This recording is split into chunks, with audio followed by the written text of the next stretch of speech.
خصوصا على سيد المتقين والأبرار صاحب النبي في الغار والمزار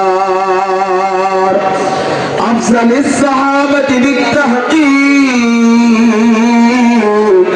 خليفة النبي بلا فصل إمامنا أبي بكر الصديق وعلى الناطق بالصواب والعادل بالكتاب إمامنا بالحق عمر بن الخطاب وعلى صاحب الحياء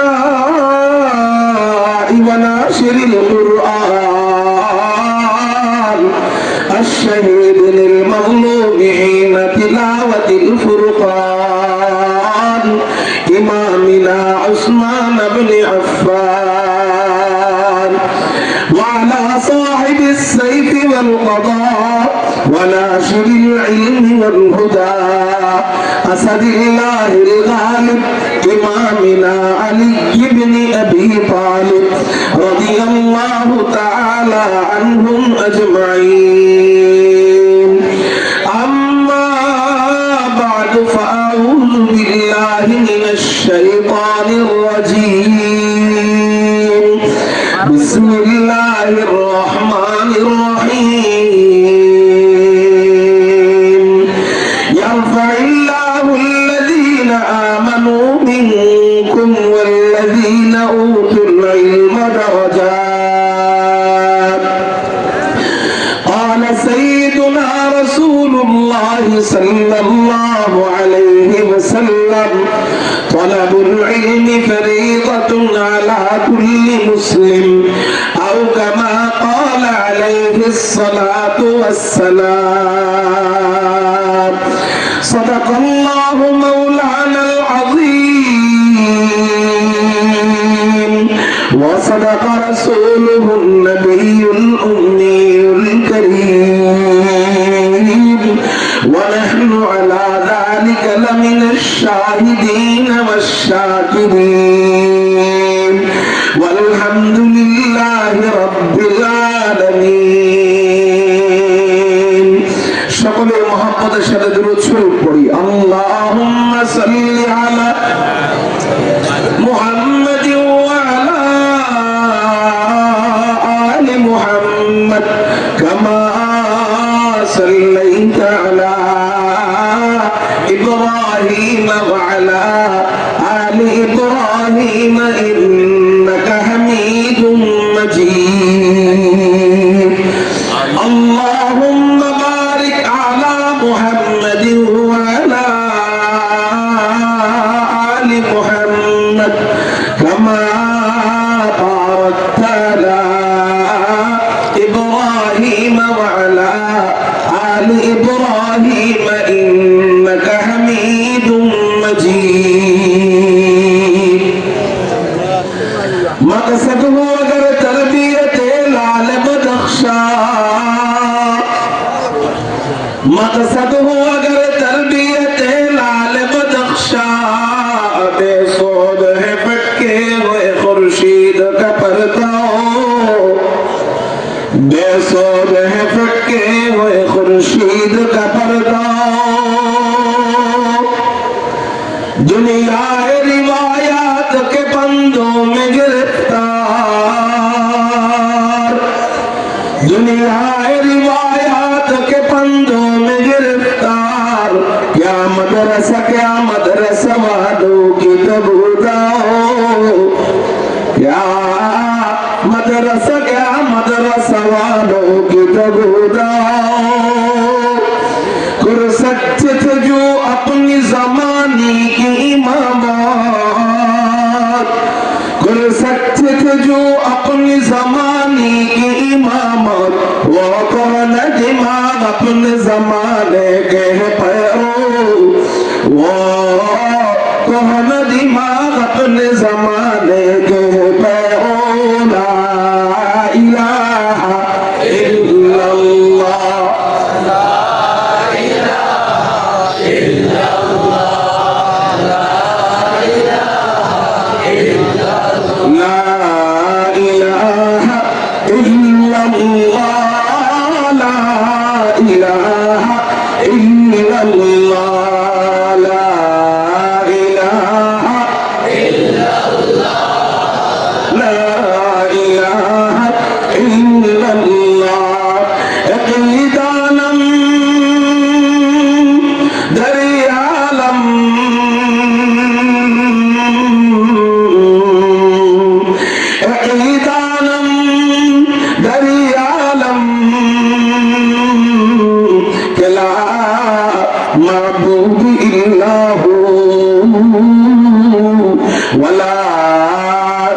مقصود في القولين ولا موجود إلا هو لا إله إلا الله لا إله إلا الله لا إله إلا الله لا إله إلا الله لا إله إلا الله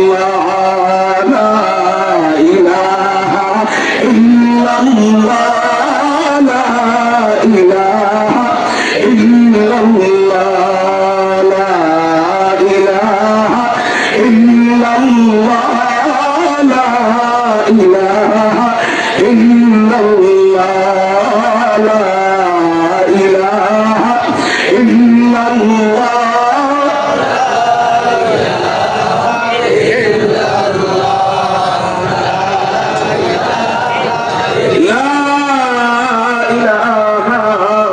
إلا الله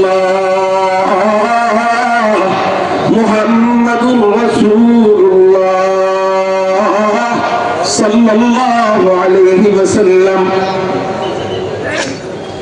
আলহামদুলিল্লাহ, আল্লাহ জাল্লা জালালুহু ওয়া আম্মা নওয়ালুহুর দরবারে লাখ কোটি শুকরিয়া আদায় করি যে মহান রব্বে করিম রব্বে কায়নাত আমাদেরকে লক্ষ্মীপুর, চন্দ্রগঞ্জ, রামপুর হুজুর রহমতুল্লাহি আলাইহির প্রতিষ্ঠিত ঐতিহ্যবাহী 3 দিন ব্যাপী বাৎসরিক ওয়াজ মাহফিল ও হালকায়ে জিকিরে রব্বে কায়নাত রব্বে করিম আমাদেরকে আসার বসার তৌফিক দান করেছেন।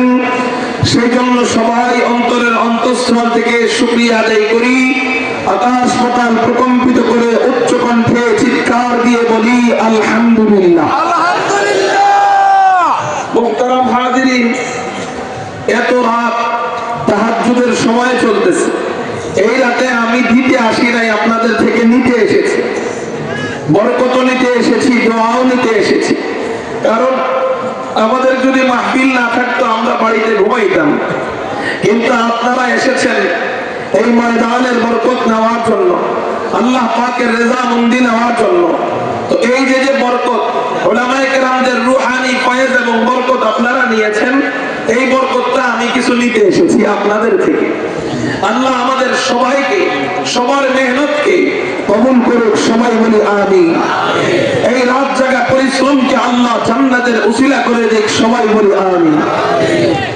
মুহতারাম হাজিরিন, এটা বড়দের মঞ্চ, বড়রা কথা বলবেন, বড়দেরকেই মানায়। ফুল গাছে গোলাপ, ফুল গাছে গোলাপ, গোলাপ গোলাপ ফুল গাছেই মানায়, অন্য জায়গায় মানায় না। তো এই জায়গা বড়দের মঞ্চ, বড়দেরকেই মানায়, আমাদেরকে মানায় না। তারপরেও বড়দের আদেশ, বড়দের দোয়া, এই জন্য গত বছরও আপনাদের এখানে এসেছিলাম। আলহামদুলিল্লাহ, এবছরও আসার সুযোগ হয়েছে আপনাদের থেকে দোয়া নেওয়ার জন্য। কিছু কথা বলবো, আল্লাহ আমাদেরকে এই কথার উপর সবাইকে আমল করবার তৌফিক দান করুক, সবাই বলে আমিন। আমার বিশ্বাস এখানে অনেক বড় বড় শেখুল হাদিস আছেন, অনেক বড় বড় মুহাদ্দিস আছেন, যাদেরকে কথা বলতে ডাক দিলে সারা রাত কথা বলতে পারবে।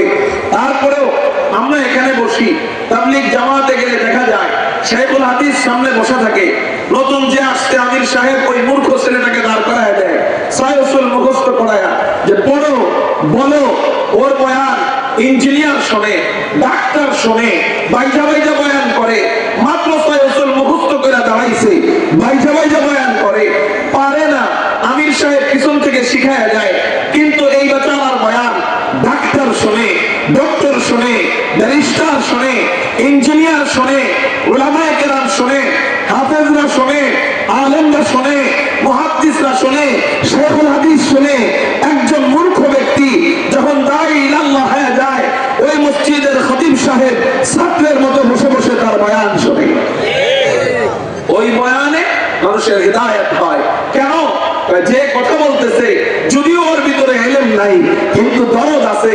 আল্লাহ, আমি যেমন তোমার দ্বীনের জন্য এসেছি, আমার সামনে যারা বসা তাদেরকেও তোমার দ্বীনের জন্য আমার মতো কবুল করো। ওই যে দরদ নিয়ে বলে, তারাও শ্রোতারাও দরদ নিয়ে শোনে, আমলের নিয়তে শোনে। আল্লাহ পাক ওই কাটা কাটা কথা, সুর সারা কথা, এলোমেলো কথাগুলাকেও দ্বীনের জন্য, আমলের জন্য কবুল করে নেয়। ঠিক? এজন্য আমরা এখানে কথা শুনবো ওই মেজাজ দিয়ে যে কিছু কি নিতে পারি কিনা দেখি। কারণ বর্তমানে বিভিন্ন মাহফিল মঞ্চগুলো হয়ে যাচ্ছে যাত্রাপালার মতো অবস্থা। কে কত বেশি কাঁদাইতে পারে, কে কত বেশি হাসাইতে পারে, কে কত বেশি নাটক করতে পারে, এগুলার বর্তমান কম্পিটিশন চলতেছে। আমরা এগুলা প্রতিকূল অবস্থায় এইরকম মাহফিল গুলা উপহার আমরা দিতে পারি না। আমাদের বড়রা, আমাদের বুজুর্গরা, রামপুর হযরত রহমাতুল্লাহ আলাইহির মতো আল্লাহ ওয়ালারা আমাদেরকে এই বাগানগুলা যদি সাজায় দিয়ে না দিতেন আমরা পেতাম না। অতএব আমাদের চোখের পানির মাধ্যমে এই বাগান যেন কিয়ামত পর্যন্ত টিকে থাকে, এটার মেহনত আমাদের করে যেতে হবে। ঠিক না বুঝি?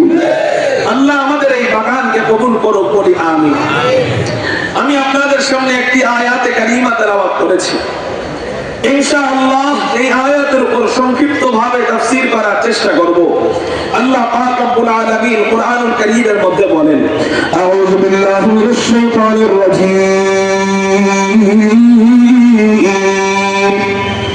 বিসমিল্লাহির রাহমানির রহিম,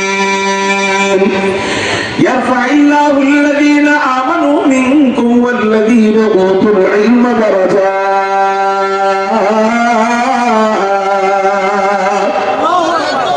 এই এতগুলা মানুষের আল্লাহু আকবারের সাউন্ড এত আস্তে, এটা কি মানায়? হ্যাঁ, अल्लाह अल्लाह क़यामत मुर्शिद के मैखाना में है, अल्लाह अल्लाह क़यामत मुर्शिद के मैखाना में है, दोनों आलम की हकीकत एक पैमाने में है, दोनों आलम की हकीकत एक पैमाने में है। अल्लाह नाम बोलतेও যার মজা লাগে, শুনতেও তার মজা লাগে। কেন কেন কেন? আল্লাহ আল্লাহরা জানে যে অন্য মাখলুকের জিকিরের মাঝে আর বান্দার জিকিরের মাঝে পার্থক্য আছে। আল্লাহ কুরআনুল কারীমের মধ্যে বলেন, ফাযকুরুনি আযকুরুকুম ওয়াশকুরুনি ওয়ালা তাকফুরুন।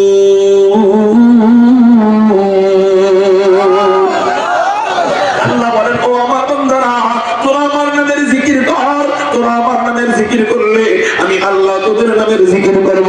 আরেক আয়াতে আল্লাহ বলেন, ইউসাব্বিহু লিল্লাহি মা ফিস সামাওয়াতি ওয়া মা ফিল আরদ, আসমান এবং জমিনের মাঝখানে যা যা যা কিছু আছে সবকিছুই আল্লাহ পাকের তাসবিহ জপে।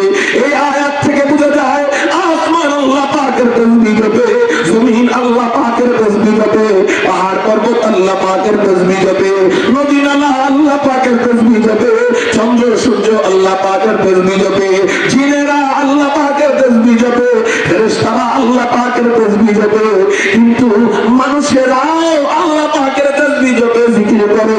বেশ কম হলো, পার্থক্য হলো, ফেরেশতারা আল্লাহর জিকির করলে আল্লাহ ফেরেশতাদের জিকিরের জবাব দেন না, জিনেরা আল্লাহর জিকির করলে আল্লাহ জিনদের জিকিরের জবাব দেন না, জমিন আল্লাহর জিকির করলে আল্লাহ জমিনের জবাব দেন না, আসমান আল্লাহর জিকির করলে আল্লাহ আসমানের জিকির করেন না, পাহাড় পর্বত আল্লাহর জিকির করলে আল্লাহ পাহাড় পর্বতের জিকির করেন না, চন্দ্র সূর্য আল্লাহর জিকির করলে আল্লাহ চন্দ্র সূর্যের জিকির করেন না। কিন্তু আমার বান্দারা, তোরা আমার এত মহব্বতের, তোরা আমার এত ভালোবাসার বান্দা, তোরা যখন আমি আল্লাহর নামের জিকির করো, আমি আল্লাহকে যখন আল্লাহ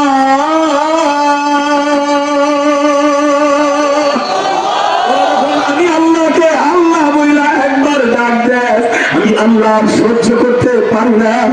আসমানের জিকিরের জবাব আমি দেই না, জমিনের জিকিরের জবাব আমি দেই না, আরশ কুরসির জিকিরের জবাব আমি দেই না। কিন্তু আমার বান্দারা, তোরা যখন আমি আল্লাহর নামের জিকির করো, আমি আল্লাহ সহ্য করতে পারি না, আমিও আল্লাহ তোদের নামের জিকির করা আরম্ভ করে দে।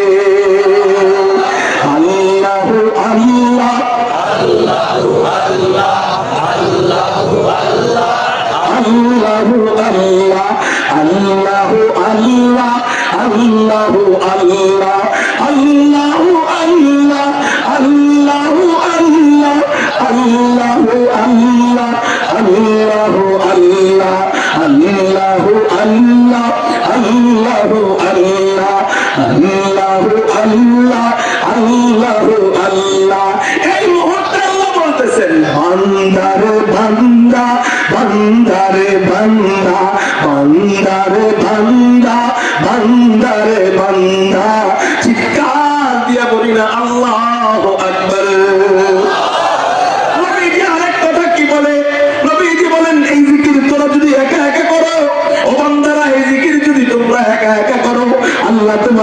জিকির একা একা করবে। ও বান্দা, তুমি যদি ভরা বসে আল্লাহ পাকের নামের জিকির করো, আল্লাহর আরশ আজিমের সামনে যত কোটি ফেরেশতা আছে আল্লাহ সবাইকে ডাক দিয়া বিশাল বড় মজমা কায়েম করে কোটি কোটি কোটি কোটি কোটি কোটি ফেরেশতাদের সামনে ও বান্দা তোমার নামের জিকির আল্লাহ আরম্ভ করে দেয়। এই জন্য আল্লাহ আল্লাহ क्या मजा मुर्शिद के मैं खाना में, अल्लाह अल्लाह क्या मजा मुर्शिद के मैं खाना में, दोनों आलम की हकीकत एक पैमाने में, ला इलाहा इल्लल्लाह, ला इलाहा इल्लल्लाह, ला इलाहा इल्लल्लाह, ला इलाहा इल्लल्लाह, ला इलाहा इल्लल्लाह, ला इलाहा इल्लल्लाह, ला इलाहा इल्लल्लाह। तेरे महबूब की यारत, तेरे महबूब की यारत शबाहत लेके आया हूँ, उसका तू कर मैं सूरत लेके आया हूँ, न अज़मत लेके आया हूँ, न शौकत लेके आया हूँ, न अज़मत लेके आया हूँ, न शौकत लेके आया हूँ, मोहब्बत लेके आया हूँ, मोहब्बत लेके आया हूँ, ला इलाहा इल्लल्लाह, ला इलाहा इल्लल्लाह,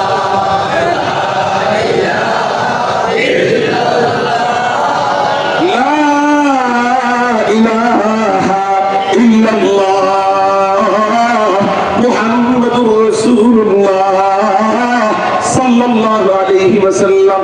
জিকির মজা লাগেনি? তাহলে আল্লাহর জন্য প্রতিদিন যদি আমি ফজরের পরে আর মাগরিবের পরে একটু আল্লাহর জিকিরটা করতে পারি, লাভ হবে না লস হবে? এই যে যে 1-2 মিনিট যে মজা নিয়ে জিকির করলেন, আমি আপনাদের দিক তাকায় দেখছি একটু মজা নিয়ে এই জিকিরটা করছেন। এই মজা নিয়ে যদি আপনি 2-3 মিনিট 5 মিনিট 10 মিনিট প্রতিদিন ফজরের পরে মাগরিবের পরে প্রতিদিন ইনশাআল্লাহ মাত্র 10 মিনিট একটু মজা নিয়ে, মেশিনের মতো না, লা ইলাহা ইল্লাল্লাহ লা ইলাহা ইল্লাল্লাহ লা ইলাহা ইল্লাল্লাহ এভাবে না, একটু মজা নিয়ে লা ইলাহা ইল্লাল্লাহ,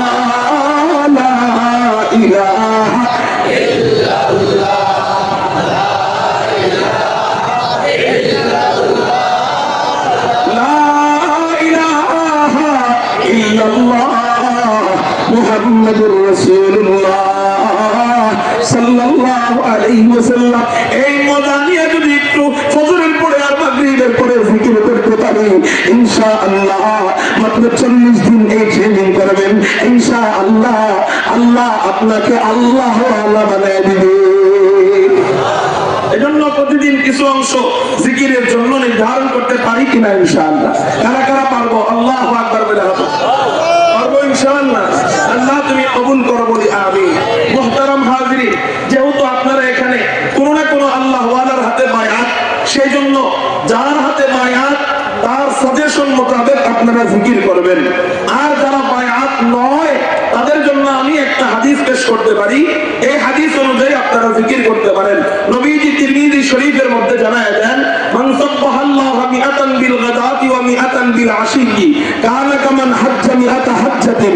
কোন ব্যক্তি ফজরের পর এবং মাগরিবের পর 100 বার সুবহানাল্লাহ পড়লে কানা কামান হাজ্জা মিআতা হাজ্জাতিন, আল্লাহ পাক রব্বুল আলামিন গুনে গুনে 100 বার হজ করার সওয়াব দিয়ে দিবে। কয়বার? কি সুবহানাল্লাহ। কয় মিনিট লাগবে? সর্বোচ্চ গেলে 2 মিনিট। 100 বার হজের সওয়াব। হুজুর এক একবার হজে যাইতে লাগে 8 ঘন্টা, সেখানে 100 হজের সওয়াব আল্লাহ এক একবার হজে যাইতে লাগে 8 লক্ষ টাকা। তো আল্লাহ এরকম 8 লক্ষ টাকা দিয়ে এক একবার হজ করার সওয়াব, তো এরকম 100 হজের সওয়াব দিয়ে দিবেন। হ্যাঁ, আমার আপনার কাছে 8 লক্ষ টাকার হজ অনেক বেশি, কিন্তু আল্লাহর কাছে সওয়াব দিতে সওয়াবের কোনো অভাব নাই। ঠিক না? ঠিক। এজন্য করবো তো ইনশাআল্লাহ। এরপরে নবীজি নবীজি বলেন কোন ব্যক্তি ফজরের পরে 100 বার, মাগরিবের পরে 100 বার যদি আলহামদুলিল্লাহ পড়ে, আল্লাহ পাক রব্বুল আলামিন 100 যুদ্ধের ঘোড়া আল্লাহর রাস্তায় জিহাদকারী মুজাহিদদেরকে দান করার সওয়াব দিবে। 3 নম্বর নবীজি বলেন কোন ব্যক্তি 100 বার আল্লাহু আকবার পড়লে, ফজরের পরে এবং মাগরিবের পর 100 বার আল্লাহু আকবার পড়লে, আল্লাহ পাক রব্বুল আলামিন ওই দিন ওই রাতে মানুষ যতই নফল ইবাদত করুক 100 বার আল্লাহু আকবার বললে ওয়ালার উপরে নেকি পাবে না। আর আজকে বলেন সুবহানাল্লাহ। এর চেয়ে বড় কোন সওয়াব আছে? 100 বার আল্লাহু আকবার বলে ব্যবসায় চলে গেলেন, 100 বার আল্লাহু আকবার পড়া বাণিজ্যে চলে গেলেন, 100 বার আল্লাহু আকবার পড়া আপনার সন্তানকে কলেজে, স্কুলে, মাদ্রাসায় দিয়ে আসতে চলে গেলেন। মুহতারাম হাজিরিন, আপনাকে আল্লাহ যেই পরিমাণ 100 বার আল্লাহু আকবার পড়ার কারণে দিবে, দুনিয়ার অন্য আর কাউকে এত লিখে দিবে না। আমার কথা না, নবীজির কথা। 4 নাম্বার নবীজি বলেন কোন ব্যক্তি ফজরের পরে 100 বার লা ইলাহা ইল্লাল্লাহ, মাগরিবের পরে 100 বার লা ইলাহা ইল্লাল্লাহ পড়লো, ইসমাঈলী বংশের, কোন বংশের? ইসমাঈলী বংশের 100 গোলাম আল্লাহর রাস্তায় আযাদের সওয়াব দিবে। ইসমাঈলী বংশের গোলাম মানে আমাদের নবীজির বংশের গোলাম। ইসমাঈলী বংশ আর আমাদের নবীজির বংশ এক। আমাদের নবীজির নাম মুহাম্মদ, তার পিতার নাম আব্দুল্লাহ, তার পিতার নাম আব্দুল মুত্তালিব, তার পিতার নাম হাশিম, তার পিতার নাম আব্দুল মুনাফ, তার পিতার নাম কুসাই, তার পিতার নাম কিলাব, তার পিতার নাম মুররা, তার পিতার নাম কাব, তার পিতার নাম লুই, তার পিতার নাম গালিব, তার পিতার নাম ফিহর, তার পিতার নাম মালিক, তার পিতার নাম নজর, তার পিতার নাম কিনানা, তার পিতার নাম খুজাইমা, তার পিতার নাম মুদরিকা, তার পিতার নাম ইলিয়াস, তার পিতার নাম মুদার, তার পিতার নাম নিজার, তার পিতার নাম মাহাদ, তার পিতার নাম আদনান, তার পিতার নাম মুদাদা, তার পিতার নাম মুকদ্দিম, তার পিতার নাম নাহুর, তার পিতার নাম তাইরাহা, তার পিতার নাম ইয়ারুব, তার পিতার নাম ইয়াসুব, তার পিতার নাম নাবিদ, তার পিতার নাম হযরত ইসমাঈল, তার পিতার নাম আবুনা হযরত ইব্রাহিম আলাইহিস সালাতু ওয়াস সালাম। ইসমাঈলী বংশ মানে আমাদের নবীজির বংশ। আমাদের নবীজির বংশের 100 আওলাদ রাসূল কোন জায়গায় গোলামের জিনজিরে আবদ্ধ, আপনি গোলামের জিনজির থেকে যত মুক্তি পান লাগে দিয়া 100 আওলাদ রাসূলকে মুক্তি করে দিলে যে সওয়াব আল্লাহ দিবে। আপনি যদি ফজরের পরে 100 বার লা ইলাহা ইল্লাল্লাহ পড়েন, মাগরিবের পরে 100 বার লা ইলাহা ইল্লাল্লাহ পড়েন, আল্লাহ পাক রব্বুল আলামিন আপনার আমলনামায় প্রতি 2 মিনিটে আল্লাহ পাক রব্বুল আলামিন 100 নবীর বংশের গোলাম আযাদের সওয়াব দিয়ে দিবে। এইজন্য যারা কোন হক্কানি আল্লাহ ওয়ালার হাতে বাইআত নয় এবং তাদের সবক মোতাবেক চলি না, তারা এই হাদিসটা ফলো করতে পারি ইনশাআল্লাহ। আল্লাহ এই হাদিসের উসিলায়, এই হাদিসের উপর আমল করার উসিলায় আল্লাহ আপনাকে আল্লাহ ওয়ালা বানায় দিবে। মুহতারাম হাজিরিন, এটা আনুষঙ্গিক কথা চলে এসেছে, এইজন্য বললাম যদি আমার বয়ানের বিষয়বস্তু শুধু এটাই থাকতো তাহলে এই কথাগুলো ব্যাখ্যা করে করে সামনে যেতাম। এইজন্য আমি আর ব্যাখ্যা করব না, চলেন আমার আয়াতের ভিতরে চলে যাই। আমি আপনাদের সামনে একটি আয়াতে কারিমা তেলাওয়াত করেছি। আল্লাহ পাক রব্বুল আলামিন বলেন ইয়ারফাইল্লাহু আল্লাযীনা আমানু মিনকুম ওয়াল্লাযীনা উতুল ইলমা দারাজাত। আল্লাহ পাক রব্বুল আলামিন বলেন যারা ঈমান এনেছে এবং ইলম প্রাপ্ত হয়েছে, বলেন কয়টা গুণের কথা বলা হলো?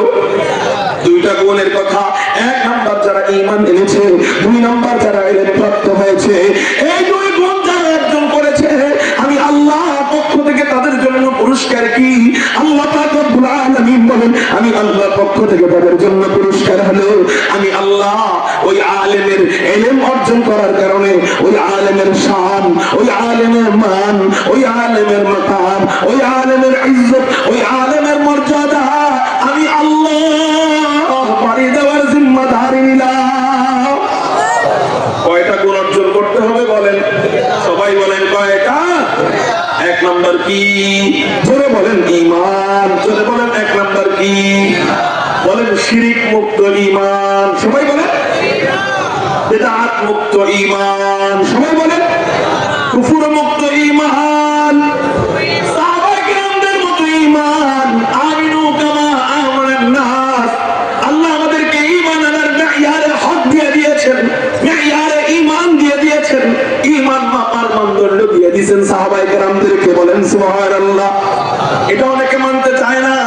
সাহাবায়ে কেরাম আমার মেয়ারে হক কেন ভাই হয়তো বুঝতে পারেন না, এজন্য আপনি মানতে চান না, কিন্তু আল্লাহ কোরআনুল কারীমের মধ্যে জানিয়ে দিতেছেন আমিনু কামা আমানান নাস, তোমরা ঈমান আনবা কাদের মতো ঈমান, ওই ঈমান আনবা সাহাবায়ে কেরামদের মতো।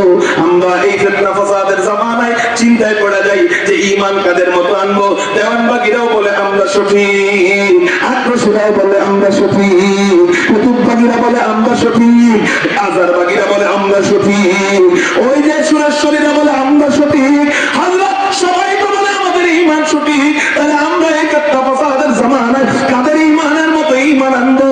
আল্লাহ নিজে জানাই দিতেছেন, হুজুরদের কথা শোনার দরকার নেই, আল্লাহ নিজেই বলতেছেন আমিনু কামা আমানান নাস, তোমরা ঈমান আনো সাহাবায়ে কেরামদের মতো ঈমান, কারণ আল্লাহ সাহাবায়ে কেরামদের ঈমানের উপর সন্তুষ্ট। একটু চিৎকার দিয়া বলেন সুবহানাল্লাহ। বলেন আমরা ঈমান আনবো কাদের মতো? এবার আসেন 2 নম্বর গুণ ইলম অর্জন করা। যারা বলেন 2 নম্বর গুণ কি করা? ইলম অর্জন করলে সম্মান বাড়ায় দিবেন কে? ইলম অর্জন করলে সম্মান বাড়ায় দিবেন আল্লাহ। আপনি বলতে পারেন হুজুর এত কষ্ট করে ঈমান আনার পর, এত কষ্ট করে আলেম হওয়ার পর এতটুকু পুরস্কার আল্লাহ দিবেন, সম্মান নামক পুরস্কার, এতটুকু পুরস্কার আল্লাহ দিবে? আমি বলবো আপনার কাছে সম্মান এই পুরস্কারটা কম মনে হইতে পারে, কিন্তু যে বেইজ্জতি হয়েছে ওরে যায় জিজ্ঞাসা করেন সম্মান কত দাম সম্পদ। সম্মানের জন্য কেউ ডাক্তার হয়, সম্মানের জন্য কেউ ব্যারিস্টার হয়, সম্মানের জন্য কেউ ইঞ্জিনিয়ার হয়, রাগ করবেন না। সম্মানের জন্য কেউ এমপি হয়, সম্মানের জন্য কেউ মন্ত্রী হয়, কেউ সম্মানের জন্য মন্ত্রী হওয়ার পর দখল করে রাখে 5 বছর অথবা 10 বছর অথবা 15 বছর অথবা 16 বছর, কিন্তু আল্লাহ যাদের সম্মান দেয় নাই 16 বছর পর আর সম্মান খুঁজে পায় না। সেই পোলাপান্ডাদেরকে সম্মান দিত, ওই পোলাপান্ডা জুতা পিটা দিয়া দিয়া কুকুর আর শিয়ালের মতো দেশ ছাড়া করে। সম্মান দেওয়ার মালিক কে? চিৎকার দিয়া বলেন কে? আল্লাহ যাদের সম্মান দেয় না, আল্লাহ যাদের সম্মান দেয় না, পৃথিবীর কেউ তাদের সম্মান দিতে পারে না। দেখেন না মুজিববাদের শিক্ষা স্কুল কলেজের ছোট ছোট বাচ্চাদের জেহেনের ভিতরে, বাচ্চাদের মাথার ভিতরে ঢুকাই দিতে চাইছে। মুজিব কোন সময় টয়লেট করতো, কোন সময় খানা খাইতো, কয় রোগ পানি খাইতো, কয়বার টয়লেট করতো, কার সাথে প্রেম প্রীতি করতো, সমস্ত মুজিবের জীবন কাহিনী যা লাগে না তা, যা লাগে তা সবগুলো একত্রিত কইরা স্কুল কলেজের বইয়ের পাতায় পাতায় ঢুকাই দিছে। কেন কেন কেন? আমার বাপকে তোরা সম্মান করবি, আমার বাপকে তোরা জাতির পিতা বানাবি, কিন্তু আল্লাহ ওরা সম্মান দেয় নাই। এই জন্য বাপকে বানাইতে চাইছে দুনিয়ার মানুষ জাতির পিতা, আল্লাহ বানায় দিছে জুতার পিতা। আরেকটু বানায় যদি বলি, আল্লাহ বানায় দিছে মুটের পিতা। যেখানে মূর্তি পায় পোলাপানের পেশাব ধরে দেয় দেখা, ওখানে আস্তে করে প্যান্টটা খুলে পেশাব করা শুরু করে দেয়। যেখানেই ছবি পায় ওখানেই পেশাব করা শুরু করে দেয়। তাহলে বলেন সম্মানের জন্য 16 বছর কত কষ্টই না করলাম। ওলামায়ে দেওবন্দের অবদান গুলা, স্বাধীনতা যুদ্ধের সময় আলেমদের অবদান গুলা কি ছিল, স্বাধীনতা যুদ্ধের সময় ওলামায়ে কেরামদের অবদান গুলা কি ছিল, ব্রিটিশ বিরোধী আন্দোলনের সময় ওলামায়ে কেরামদের অবদান গুলা কি ছিল, আওলাদে রাসূল সৈয়দ হুসাইন আহমদ মাদানির অবদান কি ছিল, শেখুল হিন্দ মাহমুদুল হাসান দেওবন্দির অবদান কি ছিল, শামিলের যুদ্ধের সময় ব্রিটিশ বিরোধী আন্দোলনের সময় যে প্রথম যুদ্ধ হয় ওই যুদ্ধের নাম শামিলের যুদ্ধ। ওই শামিলের যুদ্ধের সময় হযরত হাজী ইমদাদুল্লাহ মুহাজির মক্কির অবদান কি ছিল, হযরত ইমাম রব্বানী রশিদ আহমদ গাঙ্গুহির অবদান কি ছিল, হযরত হুজ্জাতুল ইসলাম কাসিমুল খায়রাত ওয়াল উলুম কাসিম নানুতুবির অবদান কি ছিল, হযরত হাফেজ জামিল শহীদ রাহমাতুল্লাহি আলাইহির অবদান কি ছিল। এই উলামায়ে কেরামদের পিছনে যেন মানুষ না ছুটে, উলামায়ে কেরামদের অবদান চাই না, মানুষ যেন আলেমদেরকে সম্মান না করে। এই জন্য স্কুল কলেজের সমস্ত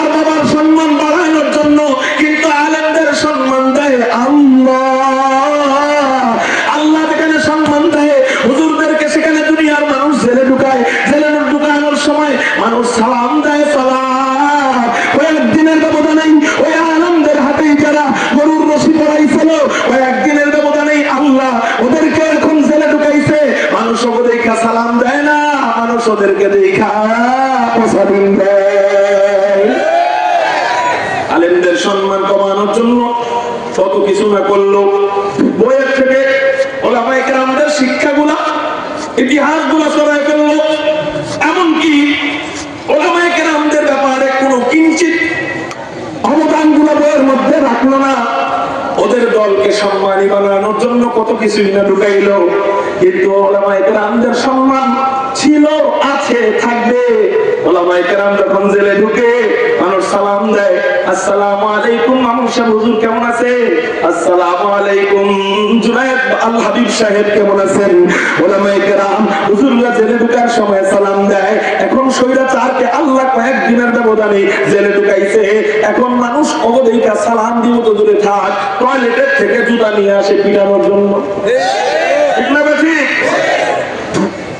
মুহতারাম হাজিরিন, তাহলে বলেন ওলামায়ে কেরামদের সম্মান নষ্ট করার জন্য এত কষ্ট করার পরেও এখন সম্মান আল্লাহ বাড়ায় দিয়েছে কাদের? জেলেও ঢুকাইছে সম্মান বাড়ানোর জন্য না কমানোর জন্য? কিন্তু সম্মান কমাইতে পারছে। আর যাদের সম্মান বাড়াইতে চাইছে এদেরকে আল্লাহ একেবারে জুতার বাড়িও তো এর থেকে ভালো একবারে নিচে নামায় দিছে। বোঝা গেল এখান থেকে যে দুনিয়ার কেউ আল্লাহকে মাইনাস করে, রাসূলকে মাইনাস করে, উলামায়ে কেরামকে মাইনাস করে সম্মান চাইলে আল্লাহ এর জুতার বাড়ি দেয়। কিন্তু কেউ যদি আলেম হয় আল্লাহর জন্য, আল্লাহ এর একটু দুনিয়াবি মুসিবত দিবে, একটু দুনিয়া বলা নাবলুওয়ান্নাকুম বিশাইইন মিনাল খাউফ ওয়াল জু'i ওয়া নাকসিন মিনাল আমওয়াল ওয়াল আনফুসি ওয়াত তামারাত ওয়া বাশশিরিস সাবিরিন আল্লাযীনা ইযা আসাবাতহুম মুসিবা ক্বালু ইন্না লিল্লাহি ওয়া ইন্না ইলাইহি রাজিউন। এটা আল্লাহর পরীক্ষা। 3 বছর জেলে থাকা, 2 বছর জেলে থাকা, মাঝে মাঝে উলামায়ে কেরামের উপর মুসিবত আসা, এটা আল্লাহর পরীক্ষা। কিন্তু পরিশেষে সম্মান উলামায়ে কেরামদের দিকে যায়। ঠিক না বেঠি? তাহলে বলেন আল্লাহর কোরআনের এই আয়াত বাস্তবতার সাথে মিলল কিনা? আলেমদের সম্মান বাড়ায় দেয় কি? আলেমদের সম্মান ছিল, আছে, থাকবে। যারা আলেমদের বিরোধিতা করছে এরা এখন আর নাই। ঠিক না ঠিক? আগামীতেও যারা বিরোধিতা করে এরাও ইনশাআল্লাহ থাকবে না ইনশাআল্লাহ। তাহলে আমি আয়াত তেলাওয়াত করছি, এই আয়াতে জানা যাচ্ছে ঈমান আনার পরে যে ব্যক্তি আলেম হবে তার সম্মান বাড়াবে আল্লাহ। এটার তাফসীরের জন্য আমি কিছু হাদিস আপনাদের সামনে পেশ করব যে ইলম অর্জনের ফজিলত হুজুর আকরাম সাল্লাল্লাহু আলাইহি সাল্লাম হাদিসের মধ্যে কি বলেন। ইলম অর্জনের 1 নাম্বার ফজিলত আমরা দুইটা নিয়তে শুনবো। 1 নাম্বার নিয়ত আলেমদের বিরোধিতা করব না। 2 নাম্বার নিয়ত আমরা আমাদের সন্তানদেরকে, সামনে রমজান আসতেছে, রমজানের পরেই মাদ্রাসায় দিয়ে দিব। বলেন ইনশাআল্লাহ। এই 2 নিয়তে শুনবো যে আল্লাহ ইলমের মর্যাদা, আলেমের মর্যাদা কিভাবে বাড়ায়। আলেমের মর্যাদা সম্পর্কে আয়াত গেল। এবার হাদিস থেকে আমরা জানবো। 1 নাম্বার হাদিস, ইলমের 1 নাম্বার ফজিলত সুনানে দারিমির ভিতরে হাদিস পাওয়া যায়। হুজুর আকরাম সাল্লাল্লাহু আলাইহি ওয়াসাল্লাম বলেন, মাজলিসু ইয়ানাযাউ ফীহিল ইলমু আহাব্বু ইলাইয়া মিন কদরিহি সালাতান।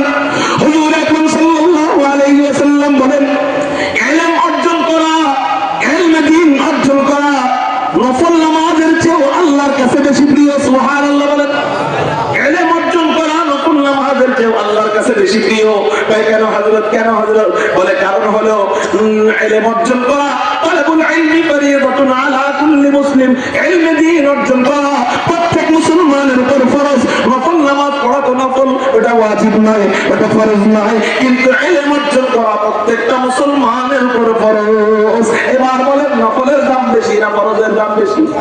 ফরজের দাম বেশি। ইলম অর্জনের 1 নাম্বার ফজিলত পাইলাম, ইলম অর্জন করা নফল নামাজের চেয়েও বেশি দামি।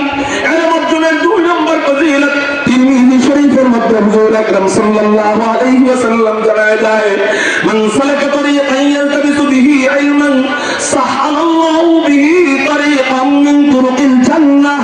হুজুর আকরাম সাল্লাল্লাহু আলাইহি ওয়াসাল্লাম বলেন, যে ব্যক্তি ইলম অর্জনের জন্য কোন পথে চলতে যায় আল্লাহ পাক রব্বুল আলামিন তার জন্য জান্নাতের একটা পথকে সহজ করে দেয়। একটু চিৎকার দিয়া বলেন না সুবহানাল্লাহ।